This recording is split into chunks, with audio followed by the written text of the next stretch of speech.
Welcome to our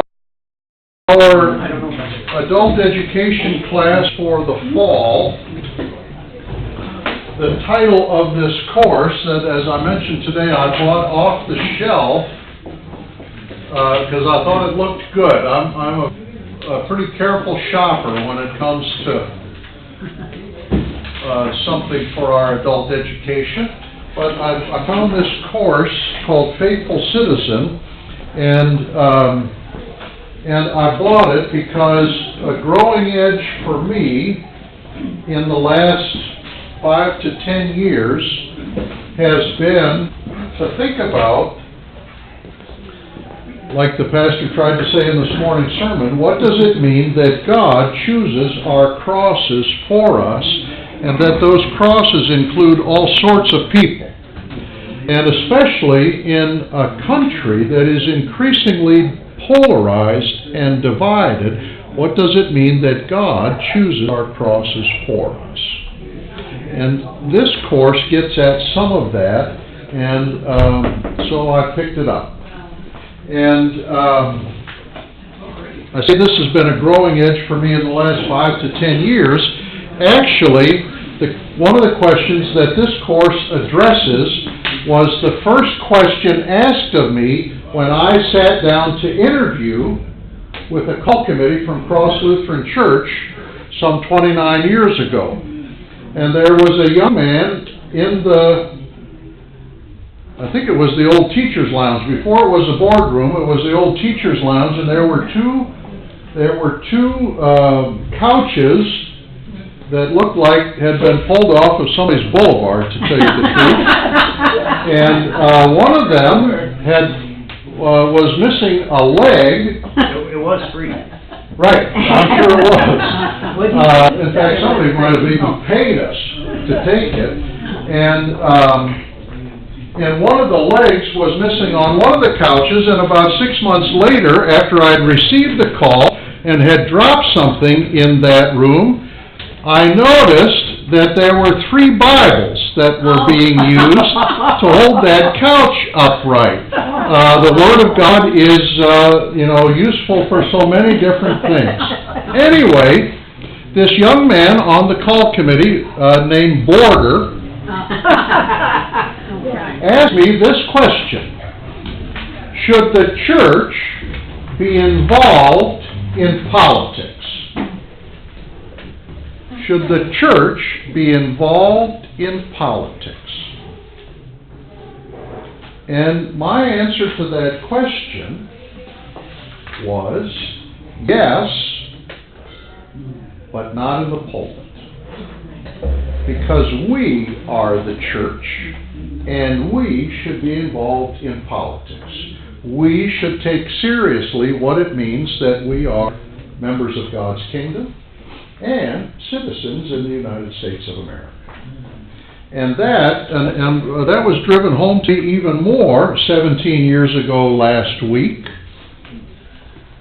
when those planes hit 3 of their 4 targets. And I started to think in a different way, what does it mean that we are the ELCA, the Evangelical Lutheran Church of America? Not Germany, not Sri Lanka, not Canada, but America. What does it mean that we are Christians and God's children, and that we are Americans also?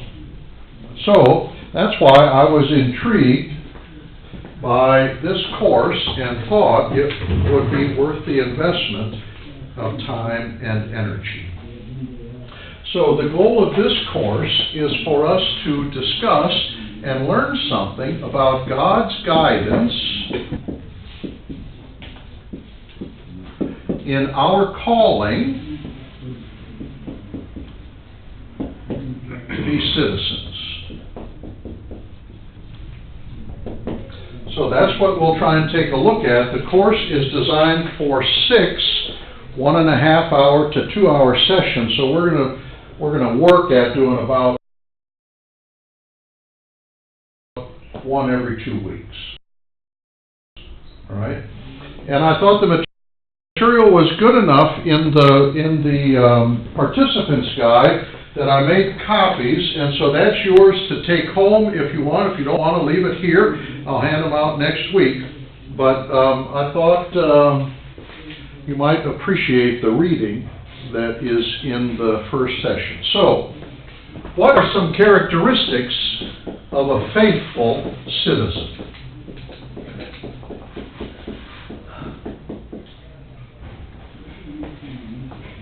They vote. They vote.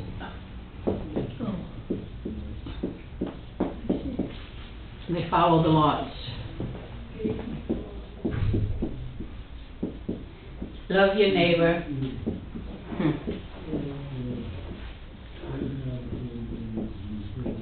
As yourself. As myself.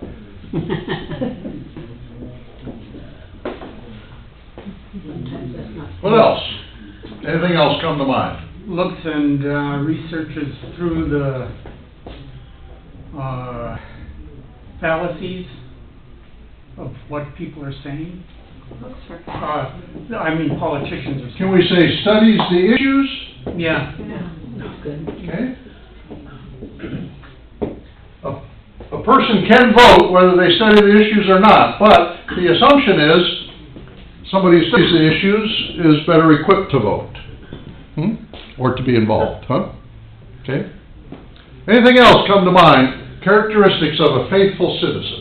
Don't believe what you see on TV. Ads have been driving me crazy already, Oh, and all negative.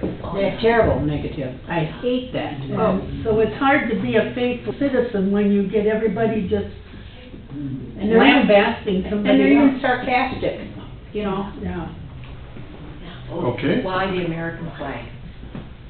okay. Are you, Did you hear? I'm sorry. Fly the American flag.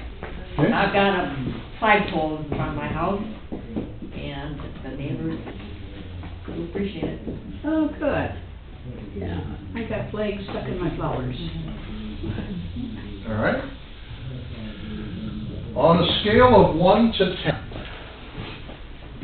1, conservative. 10, liberal. Where are you? Not everybody doesn't have to share, but if you want to share, where are you? 1 to 10, conservative to liberal, where are you on that spectrum?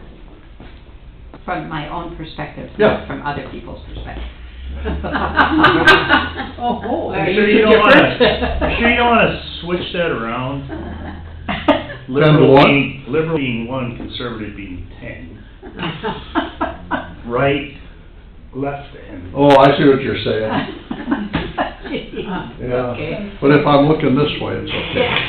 It's probably 1 to 10. mix it up. What do you Probably think? 8. Anybody care to say? 4, Kareem? I'm probably about an 8. Conservative. 1? Yeah, 1 or 2.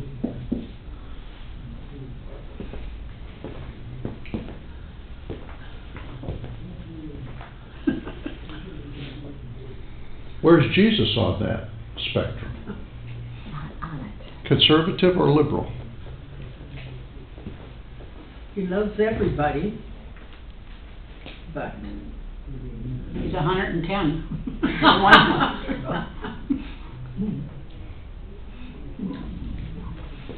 Does it matter for you or for him what kind of issues somebody is asking about? Can you be liberal about some things, more conservative about other things?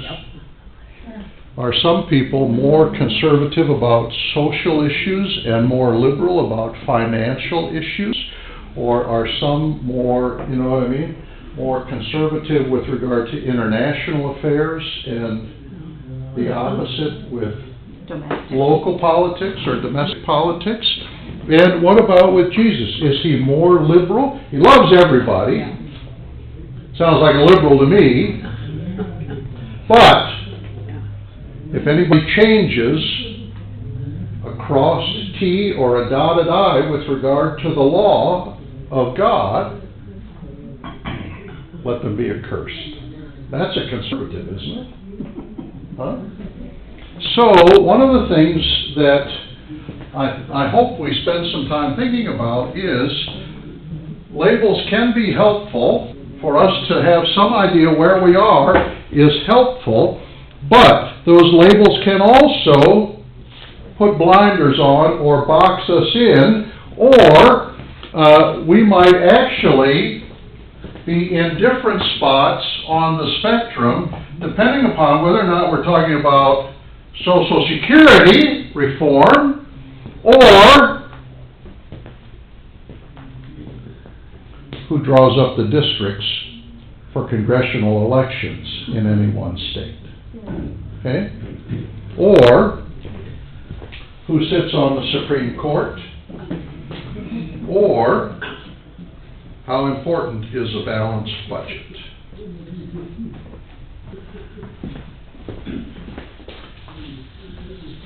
In our Constitution,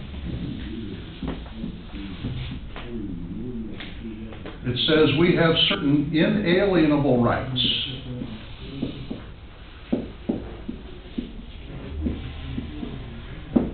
Among these are life, liberty, And the pursuit of happiness. and the pursuit of happiness. Okay?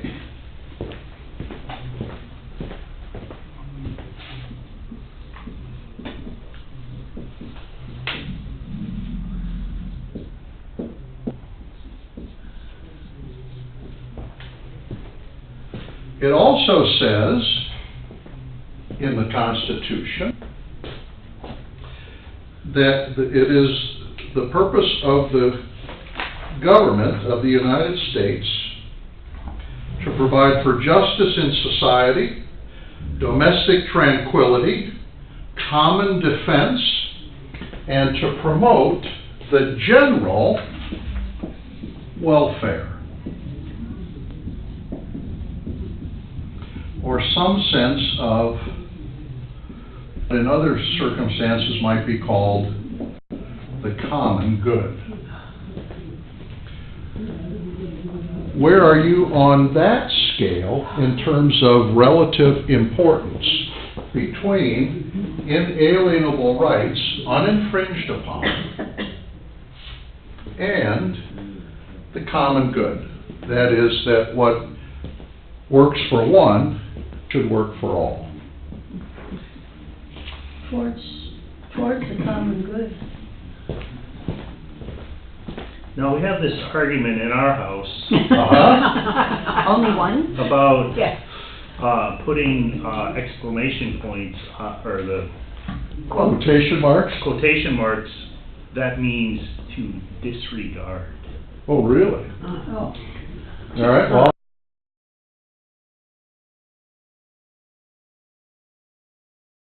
According to the English majors. okay, I never knew that.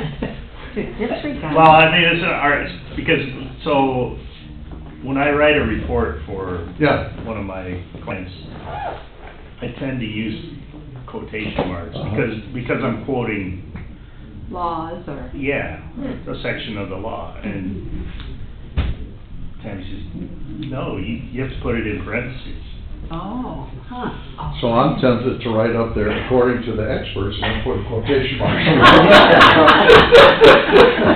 Well, I just, Yeah. All right, so quotation marks are not inalienable rights, general welfare.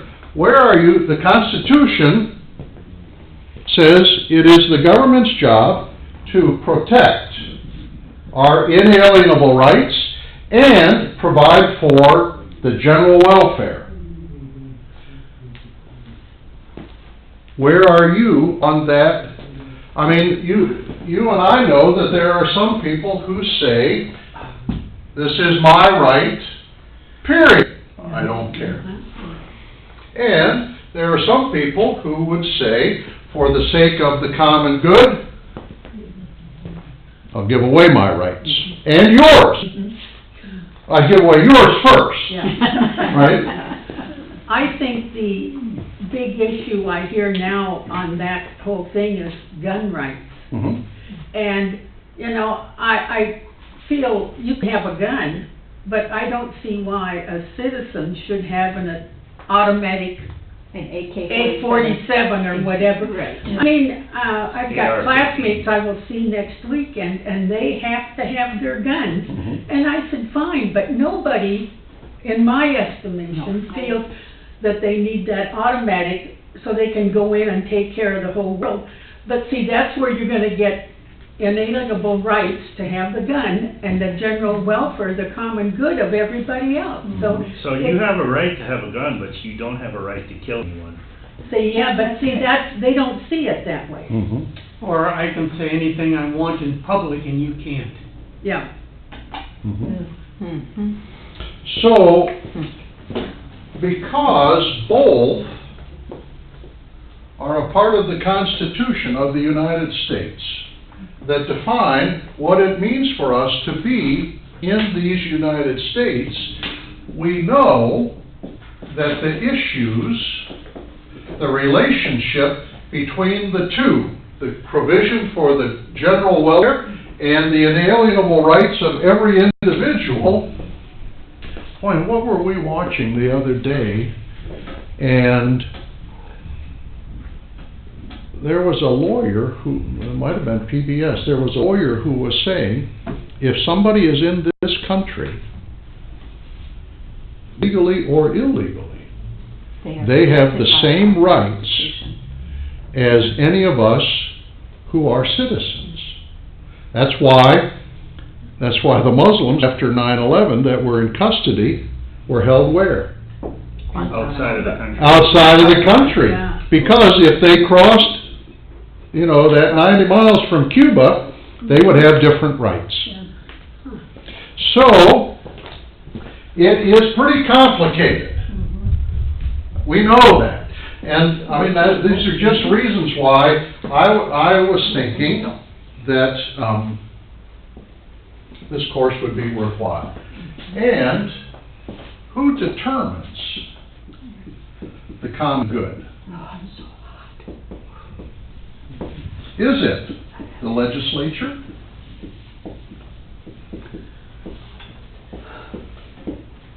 Elected, right? Is it the president?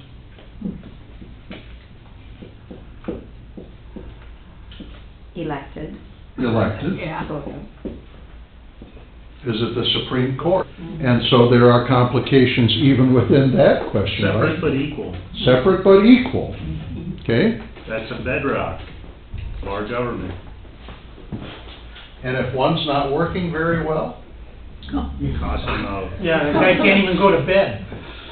So, all of these things complicate the conversation about what it means to be a faithful citizen. Finally, one more.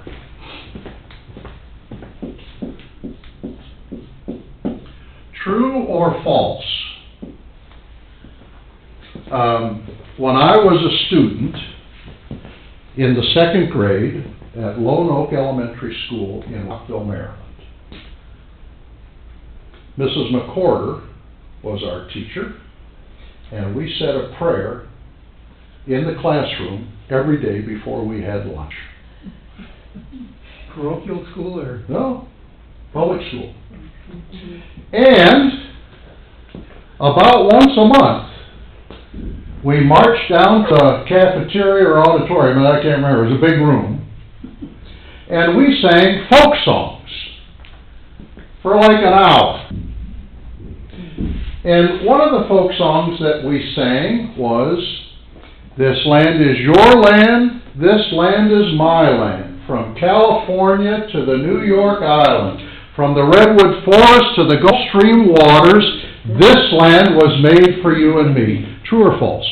Woody Guthrie. True or false? Woody Guthrie. Woody Guthrie. Oh, yeah. Oh. We've got it on Peter, Paul, and Mary CD.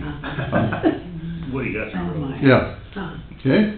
True or false? This land is your land, this land is my land, from California to the New York Island. True or false? False. False, Howard? For some it is, for others it's not. How so? the black community, not that I'm defending them, but slavery Okay, comes to mind. okay. This land doesn't belong to us at all. We just does. live here and take care of it supposedly, so it doesn't really belong to us. Very native. So, that's another issue that complicates this conversation, does it not? Whose land is it? Is it mine? Is it ours?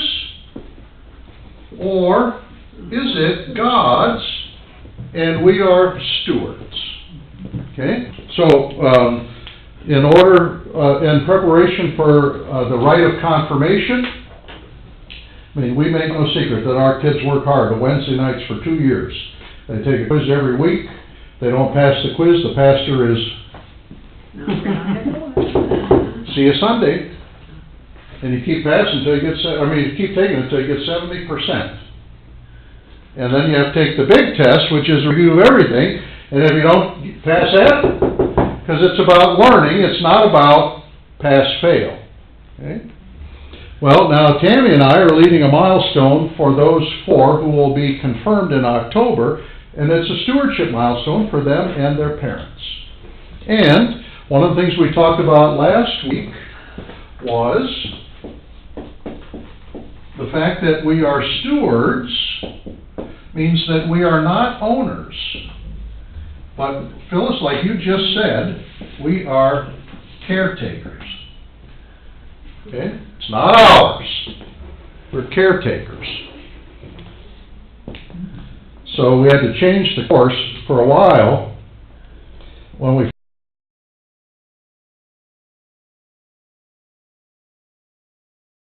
first started it. We had a discussion with James Watt. Do you remember James Watt? Secretary of the Interior under Ronald Reagan. James Watt said, he's a Christian. James Watt said, it doesn't matter what we do with this world. Jesus is coming very soon anyway, and why not use it all up? And so we had a discussion about that. Does it make a difference if we knew that Jesus was coming tomorrow, what kind of care we would take today? It should not, right? Because it's God's world. Billy Not ours. Dan? Billy Graham said kind of the same thing, that there is no hope for this world Mm-hmm. in regard to forever. He was not a Lutheran. Right? Well, that this world Yeah. was not permanent. Yeah.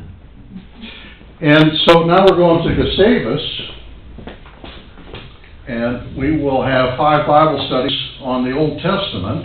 And one of the things that we will hit very hard on Thursday night is in Genesis 1, 26 to 28. I was going to pass out Bibles, but I had to set up chairs instead. So let me just, if you'll trust me to read this accurately.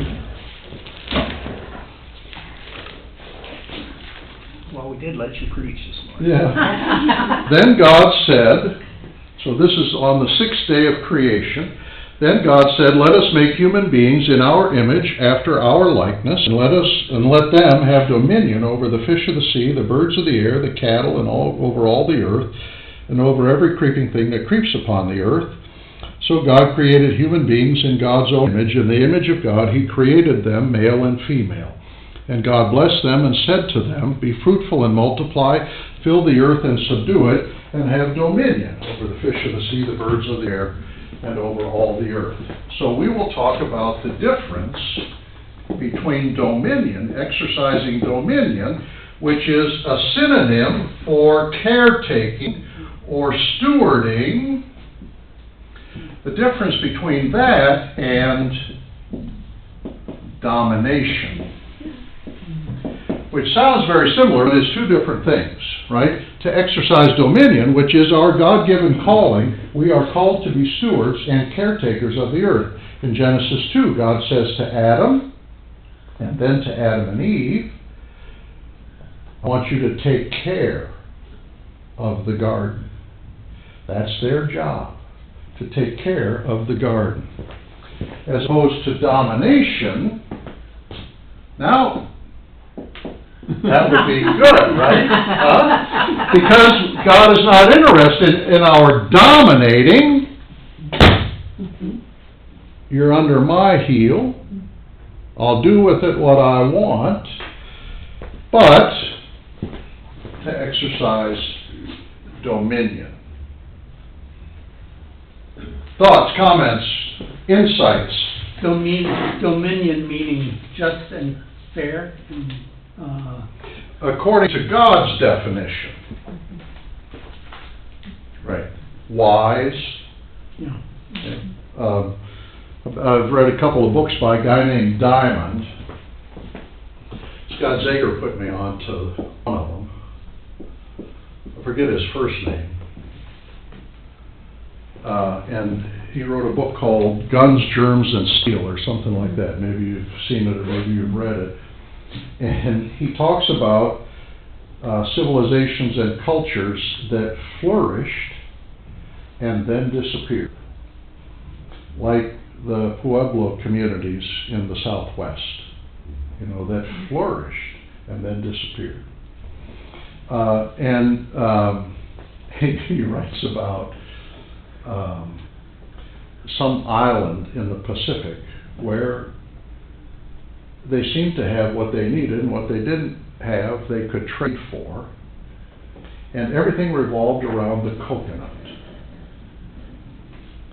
But they needed wood for certain things, and so they would cut down coconut trees. And he says in one of his books, what was the man thinking when he cut down the last coconut tree? Because then they were done, exercising dominion as opposed to domination. All right, so now, if I can figure out how to do this, we're going to watch a part of a DVD.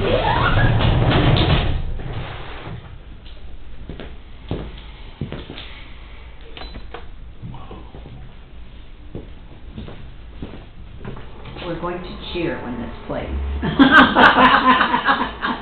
Well, thank God for a miracle. One or the other. It's all the same to me. You want some light? Well, let's see what happens first. Okay. There it comes. It's coming. Is it? Yeah. Yeah. Thanks, Teresa.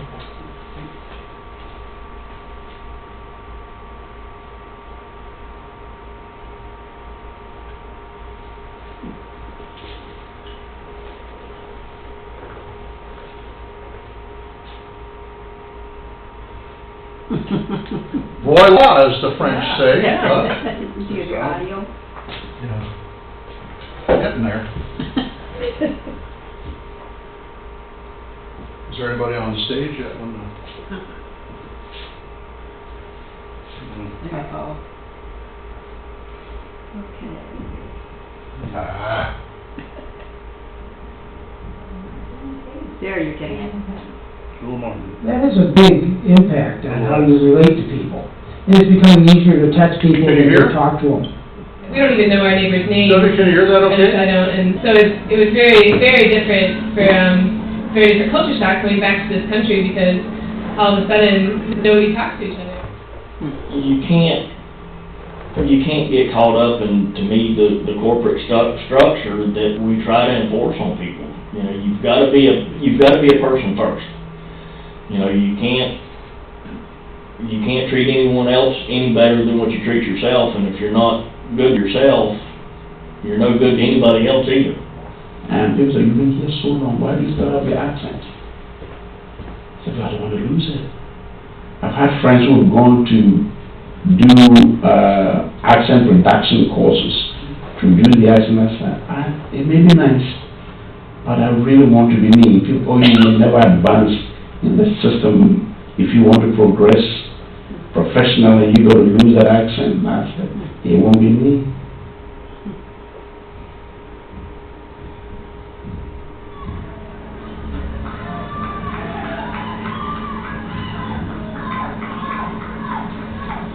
it's so ingrained in our culture to just live our own lives for our own purposes.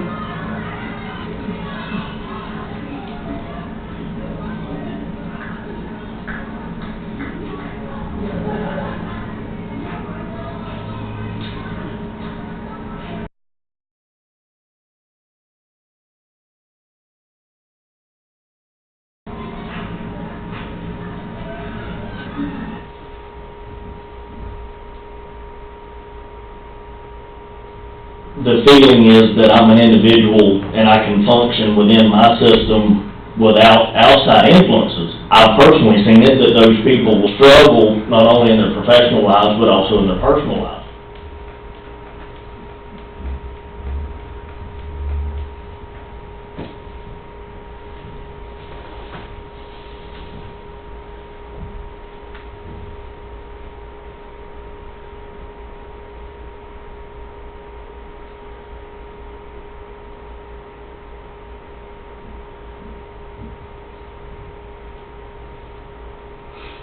Other people will begin to define who you are for you. You got to be able to go in there and define who you are so that I can tell your own story.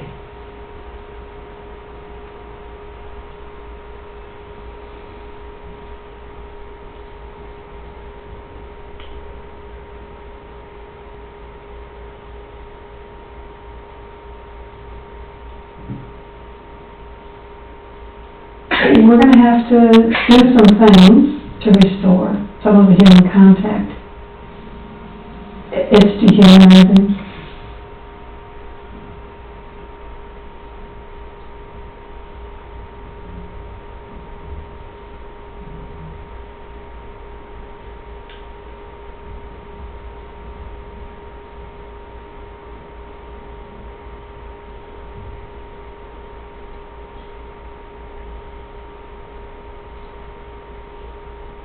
Transforming issue for churches, not how we can serve, but how can the church serve me?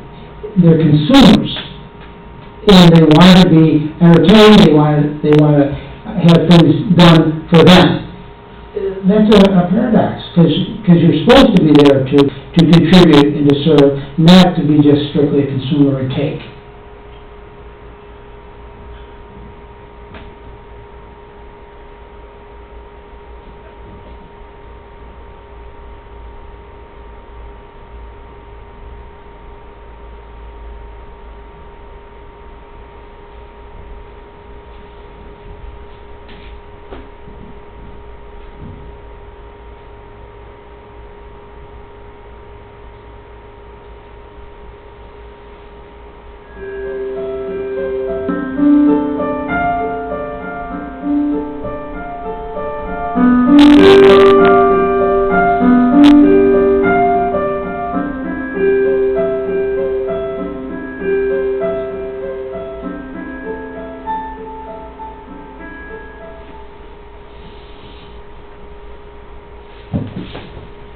All right.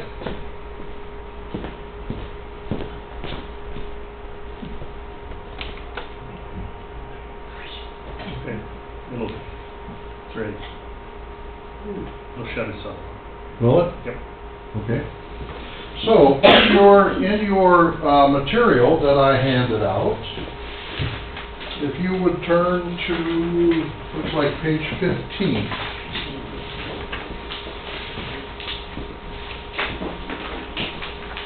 Question number 1. Distrust comes in many forms. It can be healthy in that it keeps us cautious and safe in certain circumstances. Howard, was it you that was talking about examining? You know? Somebody said it this morning. Right. But distrust can be unhealthy when it places us at a distance from people. Some situations in which you might feel distrustful of people, reasonably or not. Or what keeps you from trusting other people? Being kicked around. Being kicked around? Someone being dishonest to you. Okay.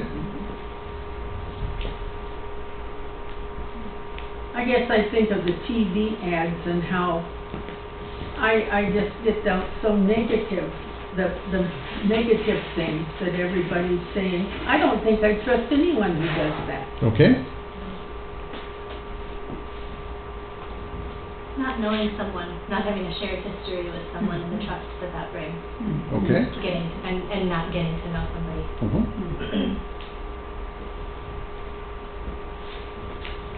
You know, it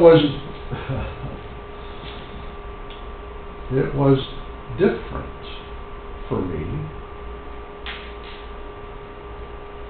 after I went with a number of you to the iftar, to the meal that broke the fast one night at the mosque over by the Schultz's house.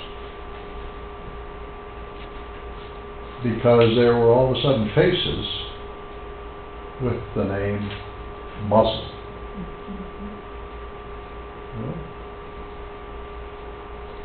Interesting. I mean, we don't get to know them well, but I mean, even that little bit of exposure. I read the article about the damage done there in a different way than if we hadn't been there. I didn't just think, oh, I'm glad I wasn't here. Right? Okay. When does distrust become sinful rather than cautious? That's an interesting question for me. When you're being manipulated. Sinful on the part of whom? The person doing the manipulating. Okay.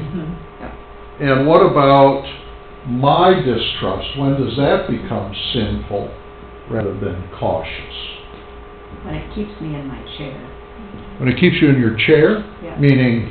That I don't reach out the way I could. Okay. When you keep your hands in your own pocket. Okay. That's what I was going to say. All right. Yeah. Okay. I think when it's based in stereotypes maybe, or something you've heard rather than experience, or, you know, faith that this person is okay. I find categories a tricky thing. I mean, can we function without categories? It seems to me we have to have categories, but we have to pigeonhole people. Right, we have to pigeonhole people, or assume because you're a 65-year-old white male, you must be, you know, huh? Must be old. What would help you feel more trustful of someone else? And you mentioned getting to know somebody. Okay, is that the only thing? Boy, if they came to my defense.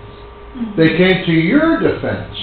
That's interesting, isn't it? Because if we all have our hands in our pockets, does it make a difference if we notice somebody else takes their hands out of their pockets? And especially if it's somebody that we would assume would not. The courage to do that. Yeah, the courage to do that. And that extends to everyone else then, I think, who looks like that person who came to your defense.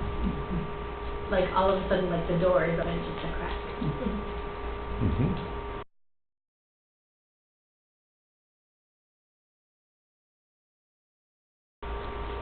And whether they come to my defense, me just been able to take the time to kind of restate my perspective so that I know they understand where I'm coming from. Whether they say, I agree with you, but the fact that they at least understand where I'm coming from, that opens that door crack to them. And then the power that comes out of that relationship.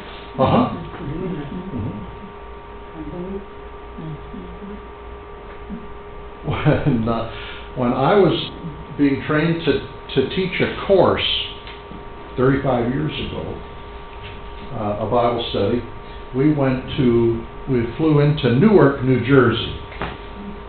New Jersey is the Garden State. Newark is not the best part of the garden. You know, it certainly wasn't then. And we were housed at Uppsala College, a Swedish birth college of the Lutheran Church that no longer exists. And one of the reasons it no longer exists is because it was in a very bad part of the city of Newark. And there were probably 25 pastors and lay workers there who were going to teach this Bible study. And we had Saturday night free, and so a number of us went into New York City and on public transportation. And I went with two guys who had been to New York many times, and we had a delightful evening. Went to a French restaurant, caught the subway to Grand Central Station, then took the bus back to Newark and walked 4 blocks back to our dormitory at the campus.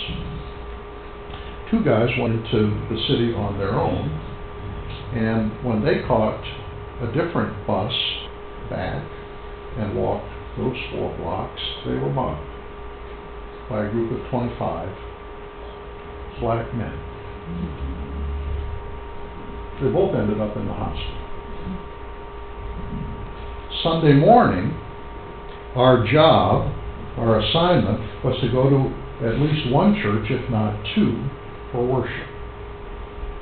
And the guy that I was with, who knew the area, sort of, we went to a church that we could walk to, because neither one of us had a car, and we walked in 2 minutes late, and we were the only white faces in the congregation. And we almost walked out, because we knew what had happened to these 2 guys the night before.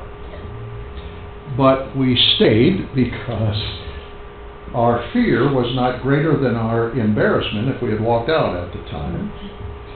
And we were welcomed so warmly, it was unbelievable. And that changed our perception of who might be or who might not be trustworthy, you know.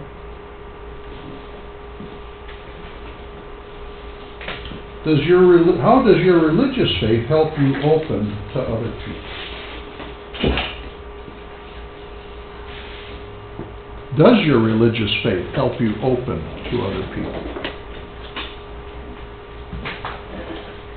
The phrase that plays in my mind, and I don't consistently follow it, but the phrase that plays for me is all God's children. We are all God's. Okay.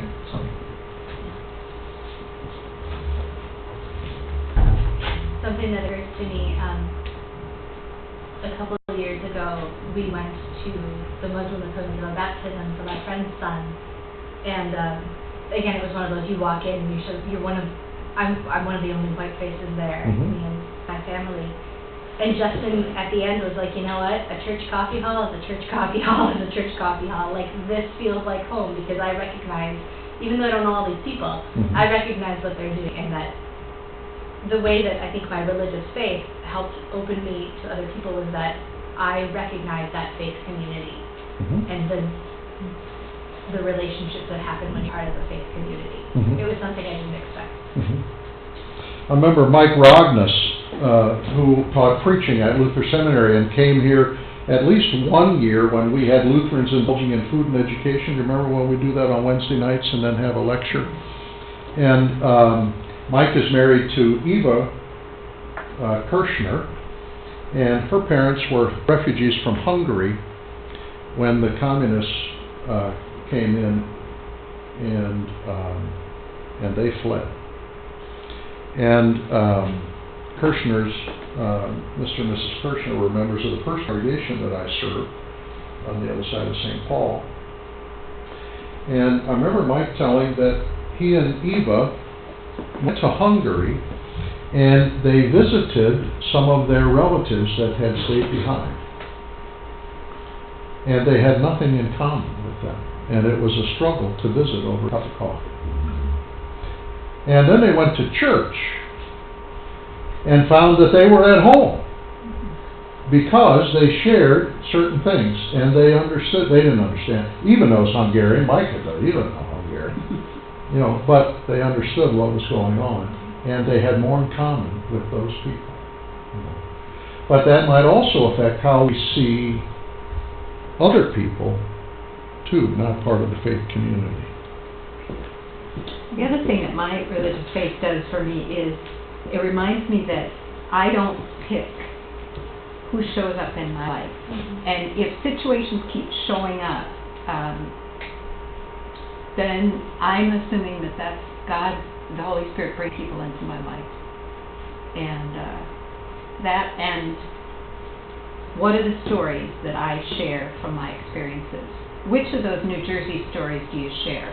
Do you spend time talking about the guys that got mugged, oh, ain't it awful, or do you spend time talking about the church where you were welcomed? And so we shift those stories by the narrative in the community, by what we tell. Okay.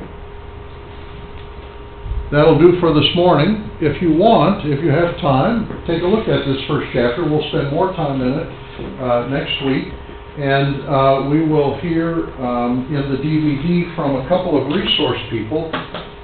One sociologist, Lutheran sociologist by the name of Robert Bellah, B-E-L-L-A-H, who maybe 25 years ago wrote a book called The Habits of the Heart. Did you read that at Gustavus by chance, Allison? It's a very interesting study of American culture. And he will be one of the resource people in the DVD portion that we'll watch next week, assuming that somebody will know how to move us from 1A to 1B. All right? So does this statement right here say something about our congregation? A huge church may offer a universe where everything from temperature to theology And is not having safely air controlled. conditioning. I think it does. I said, ask Sherry Bannon, and I said in the sacristy this morning, just before we prayed to come out here, one of my misgivings whenever I leave this ministry will be that we have not installed air conditioning in the building. I think we are missing a tremendous opportunity and obligation. When you think about Pat Hagen, who can hardly this air, and some others who likewise struggle, do we not owe it to our brothers and sisters to do all we can to help them be here? And that's, let alone what it's like here at 11 o'clock on a Tuesday morning if we have a funeral and there are 200 people in the sanctuary and 150 stay for lunch. I mean, it is not very comfortable. What?